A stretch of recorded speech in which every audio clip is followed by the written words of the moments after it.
Labukas. Vienu žodžiu.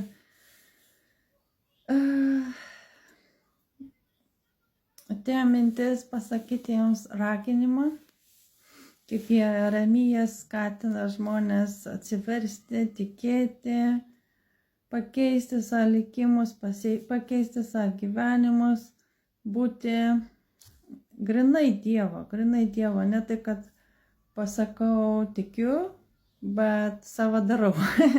Nes taip, nesidaro. Jeigu tikite, turi daryti kaip ir tikinti žmonės, ne tai, kad pasakėt ir pamiršot. Ne, Dievui taip netinka, jis nori iš jūsų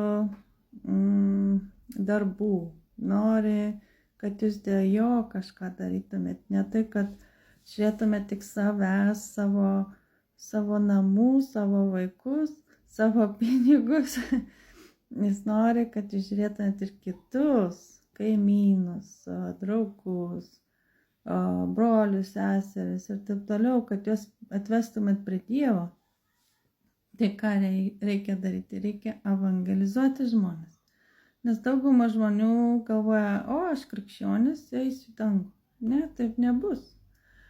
Net ir krikščionis eina į pragarą.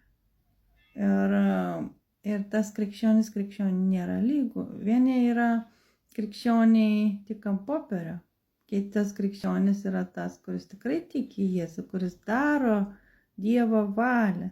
Tai yra labai svarbu daryti Dievo valią, ne tik sakyti, kad aš esu geras krikščionis, nes būti geru neužtenka, o krikščionis ant popierio, arba po krikšto krikščionis, tai nėra geras krikščionis, nes jis yra dažniausiai krikščioniai nuo netikinčių nelabai skiriasi. Jie įtie pasaulyje ir tie vaikosi madų, ir tie dažasis ir taip toliau, bet Dievas sako, ne, turi būti atskirtis.